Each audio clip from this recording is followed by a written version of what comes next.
কন্যা লগ্ন, হ্যাঁ, কন্যা লগ্ন আর হচ্ছে কন্যা লগ্ন, মঙ্গল আর বুধ রয়েছে।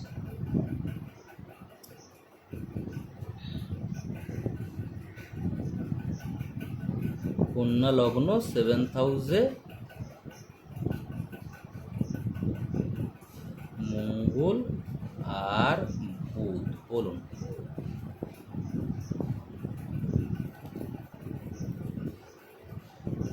বলুন। হ্যাঁ, কন্যা লগ্নের সাপেক্ষে 7th হাউসটা হচ্ছে মীন রাশি বলছে। হ্যাঁ। আচ্ছা, এই মীন রাশিতে মার্স রয়েছে এবং মার্কারি রয়েছে। হ্যাঁ। দুটোই হচ্ছে নৈসর্গিক অশুভ গ্রহ। কেন দুটো অশুভ কেন? কারণ হচ্ছে মঙ্গল তো এমনিতেই নৈসর্গিক অশুভ গ্রহ। একদম ঠিক। বুধ হচ্ছে অশুভ হতে পারে, শুভ হতে পারে। ও যখন অশুভ গ্রহের সংস্পর্শে থাকে তখন অশুভত্ব দেখায়, আর যদি শুভ গ্রহের প্রেজেন্সে থাকে তাহলে শুভত্ব দেখায়। যেমন যদি জুপিটারের সান্নিধ্যে থাকে তাহলে ও শুভত্ব রিসার্চে প্রোভাইড করবে। হ্যাঁ, আর বুধ এখানে কি? বুধ এখানে নিচস্থ। হ্যাঁ, সেটা তো আলাদা ব্যাপার। আমি অশুভ কথা বলছি। হ্যাঁ, এবার তাহলে বলুন বুধ নিচস্থ কিনা? হ্যাঁ, অবশ্যই মীন রাশিতে মার্কারি তো ডেবিলিটি। মীন রাশিতে মার্কারি হয়ে গেল নিচস্থ। আচ্ছা, এইবারে হচ্ছে এরা কিন্তু মার্স হচ্ছে একটা অগ্নিতত্ত্বের প্ল্যানেট, আর মার্কারি হচ্ছে আপনার পৃথ্বীতত্ত্বের প্ল্যানেট। হ্যাঁ। তো পরস্পর বিরোধী এটা তত্ত্ব নয়, মানে এদের মধ্যে বিরোধী ব্যাপারটা নেই, বিরোধ নেই তত্ত্ব ওয়াইজে। আচ্ছা, এরপরে হচ্ছে এটার যদি এটা কেন্দ্রভাবে রয়েছে। হ্যাঁ, আর যেটা আপনি বললেন যে এটা মীন রাশিতে ডেবিলিটিতে, আর একটা হচ্ছে এই যে 7th হাউসে মার্স কিন্তু মানে ইনভ্যালিড। হ্যাঁ, মার্স ইনভ্যালিড পর্যায়ে থাকে। ইনভ্যালিড মানে? আর ইনভ্যালিড মানে ওটাকে বলে মানব গ্রহ, মানে ওর কোনো মানে কোনো ক্ষমতাই থাকে না, ইনভ্যালিড। আচ্ছা। দুর্বল নয়। যেমন মীন রাশিতে মার্কারি হচ্ছে ডেবিলিটি, এ হচ্ছে দুর্বল। ও যে রেজাল্টটা প্রোভাইড করবে সেটা পরিপূর্ণভাবে ও রেজাল্টটা প্রোভাইড করছে না, হয়তো ক্ষীণভাবে রেজাল্টটা প্রোভাইড করছে, অল্প রেজাল্ট প্রোভাইড করছে। কিন্তু এখানে মার্স সেটা হচ্ছে একেবারেই অক্ষম যাকে বলে। কেন? সেটা কেন? 7th হাউসে মার্স মারকগ্রহী হয়। এখানে না, আপনি যে অক্ষম বলছেন সেটার সূত্র কি? সেটা কেন? কোনো রেজাল্ট দিতে পারবে না বলছেন? কোনো রেজাল্ট দিতে পারবে না? কোনো রেজাল্ট দিতে পারবে না। কিন্তু কেন? সেটা কি, কোন রুলসে? মানে আপনি কোথাও পড়েছেন বা কোথাও শুনেছেন, সেটাই আমি জিজ্ঞেস করছি। আপনি আমাকে বলেছিলেন যে 7th হাউসের মারক গ্রহ হচ্ছে মানে মার্স এবং মানে ইনভ্যালিডেড। 7th হাউসে মারক গ্রহ মার্স ইনভ্যালিডেড। মারক গ্রহ 7th হাউসে ইনভ্যালিডেড মানে কি? মানে আমি সেটা বুঝতে পারলাম। ইনভ্যালিড কেন হবে? মারক গ্রহ যখন মারকের রেজাল্ট দেবে। আমি বলেছিলাম তখন আপনি বললেন হ্যাঁ ইনভ্যালিড, মানে যেটা মানে না, ওটার তো কোনো সূত্র আমি নিশ্চয়ই বলেছিলাম। সেটা কি প্রোভাইড করতে পারবে না, যেটা বলেছি। কি প্রোভাইড করতে পারবে না? কোনো রেজাল্টই প্রোভাইড করতে পারবে না, আমি সেটাই বলছি। না, সেটা মারক আর মারণ স্থান তো এটা। মারণ স্থান।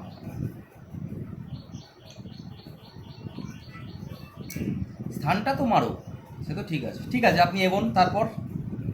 আচ্ছা, এবারে আর একটা পয়েন্ট হচ্ছে এই যে মার্স এবং মার্কারি, এটা মীন রাশির অধিপতি গ্রহ হচ্ছে আপনার জুপিটার।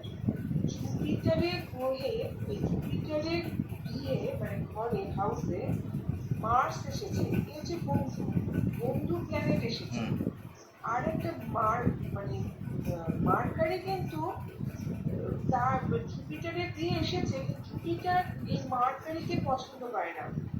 মার্কারি হয়তো জুপিটারকে পছন্দ করে, কিন্তু মার্কারিকে জুপিটারও পছন্দ করছে না। মার্কারি যে গৃহে এসেছে সেই গৃহের গৃহর সঙ্গে তাকে পছন্দ করে না, এবং যার সঙ্গে সে আছে সেও তাকে পছন্দ করে না। হ্যাঁ, এটা হচ্ছে মার্কারির একটা মানে ফল্ট আছে। আপনাকে যেটা আমি বলেছিলাম মারণ মারণ স্থান কিন্তু ইনভ্যালিড নয়। মারণ স্থান মানে মরণ স্থান, যেখানে যেখানে সে আমি এটাও বলেছিলাম হয়তো, দাম্পত্য জীবনে মঙ্গল মারণ স্থান কেন হয়, কারণ মঙ্গল হচ্ছে একটা এনার্জি প্ল্যানেট, মঙ্গল একটা ঝগড়া করার প্ল্যানেট। সেইখানে যদি আপনি বসে যেখানে রিলেশন, সেই কারণে সেই রিলেশনটাকে ঠিকঠাকভাবে ইমপ্লিমেন্ট করতে দেয় না, সেই কারণে সে মারণ, ইনভ্যালিড নয়। মানে মারণ হিসাবে এটাই আমি বলতে চাইছি, ইনভ্যালিড কথাটা ঠিক সামঞ্জস্যতা পাবে না এখানে, বুঝেছেন? ও আচ্ছা, আমি বলেছিলাম, আপনি বলেছিলেন হ্যাঁ, আমি ঠিক আছে। ইনভ্যালিড নয়, মানে মারণ স্থান হিসাবে। ইনভ্যালিড কখন হবে, ধরে নিন আমি যেমন বললাম আপনাকে, এই যে বুধ বসেছে বা 4th হাউসে বুধ বলেছিলাম মারণ স্থান, তাই না? এটাও তো বলেছিলাম, হ্যাঁ হ্যাঁ হ্যাঁ। তাই না? তো 4th হাউসে বুধ বলেছিলাম মারণ স্থান। আমি কেন বলেছিলাম মারণ স্থান মানে কি, যে ইনভ্যালিড, আপনাকে সেটা বলেছিলাম যে ইনভ্যালিড।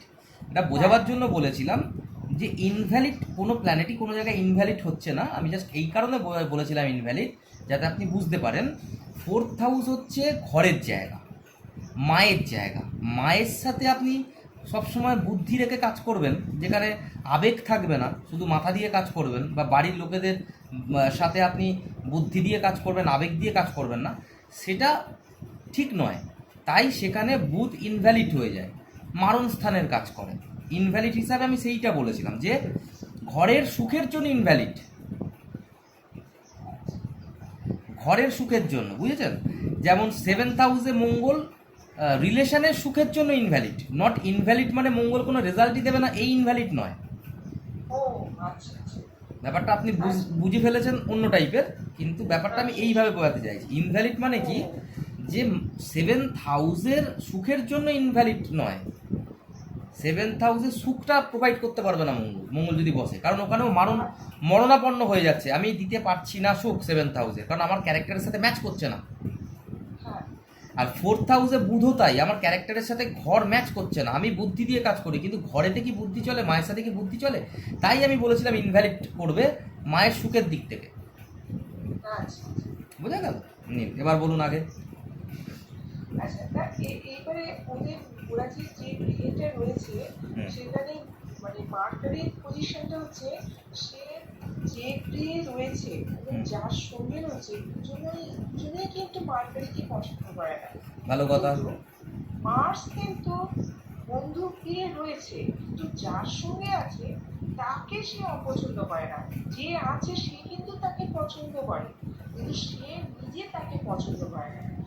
সেই হিসেবে আমরা বলতে পারি মার্স এবং মার্কারি দুজনের মধ্যে মার্সের একটা মানে পজিশনটা মার্কারির থেকে ভালো বলা যায়। হ্যাঁ, আর এই যে পয়েন্ট অফ ভিউতে যে কটা পয়েন্টের কথা বললাম, সে কটার মধ্যে মার্স কিন্তু সেখানেও এগিয়ে মার্কারির থেকে, হুম তাই তো? হুম তাহলে আমরা মার্স এবং মার্কারি এই দুটোর ক্ষেত্রে মার্সের পজিশনটা তুলনামূলক ভালো মার্কারির অপেক্ষা। হ্যাঁ। এবারে দৃষ্টিতে আসছে, হুম দৃষ্টি হচ্ছে আপনার মার্সের দৃষ্টি হচ্ছে আপনার সবকটাই মানে প্ল্যানেট তো 7th হাউসের দৃষ্টি দেয়। হুম তো সেই হিসেবে মার্কারি লগ্নের মানে দৃষ্টি দিচ্ছে এবং মার্সও লগ্নের দৃষ্টি দিচ্ছে। ভালো কথা। আর হচ্ছে মার্স দৃষ্টি দিচ্ছে একটা 10th হাউসে, আর একটা হচ্ছে 2nd হাউসে একটা দৃষ্টি দিচ্ছে, 2nd হাউসে একটা দৃষ্টি দিচ্ছে। আর 2nd হাউসে একটা দৃষ্টি দিচ্ছে, কারেক্ট।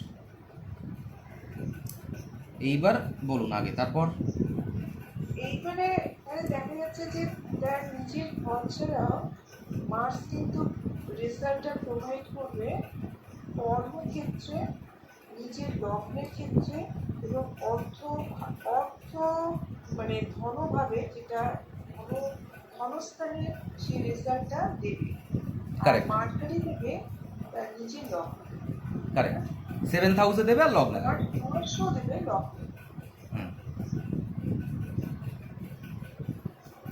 আর 7th হাউসে তো ওরা বসেই আছে, তো 7th হাউসেও দেবে ওরা রেজাল্ট। সেভেন্থ হাউসে তো রেজাল্ট প্রোভাইড করবেই, হুম। তার সঙ্গে Mars 10th house, 7th house এবং 4th হাউস, এই তিনটে হাউসে Fourth house কোনটা?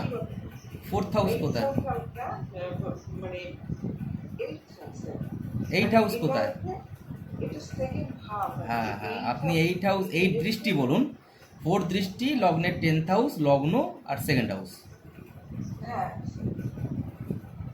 এইটা। হুম। তো এখন সেভেন্থ হাউসে, এবার সেভেন্থ হাউসে এটা হচ্ছে মীন রাশিতে পড়েছে মার্স এবং মার্কারি। হুম। সেভেন্থ হাউস, হুম। সেভেন্থ হাউস হচ্ছে বিবাহ স্থান, হুম। আর হচ্ছে সব বিশ্লেষের স্থান, আর রিলেশনের স্থান। লাইফ পার্টনার, হ্যাঁ, আর রিলেশন 7th হাউস থেকে আমরা রিলেশনও দেখি। পার্টনারশিপের যে হ্যাঁ, হ্যাঁ। না, 7th হাউস থেকে আমরা প্রেম সম্বন্ধও দেখবো। 7th হাউস রিলেশন মানে সব রকমের রিলেশনই দেখবো আমরা, যেহেতু 7th হাউস আমাদের লগ্নের একদম সামনে। আচ্ছা। হুম। তা আমরা যার সাথে ইন্টারাক্ট করছি না, আমরা যার সাথেই কথা বলছি, সামনে যে যার সাথে কথা বলছি সেই আমার 7th হাউস। হ্যাঁ, আচ্ছা, এখানে যেটা আমরা দেখছি যে মার্স এবং মার্কারি দুটোই মানে এদের মধ্যে সম্পর্কটা ভালো না, হুম। মার্স এবং মার্কারি।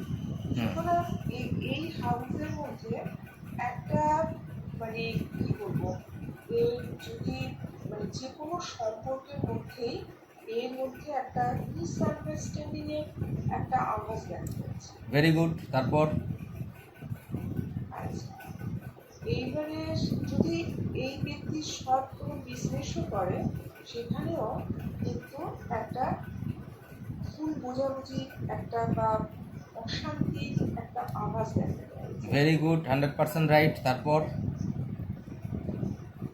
আর এইবারে যদি মেয়েটির 10th হাউসে মানে অর্থাৎ কর্মস্থলে সে যদি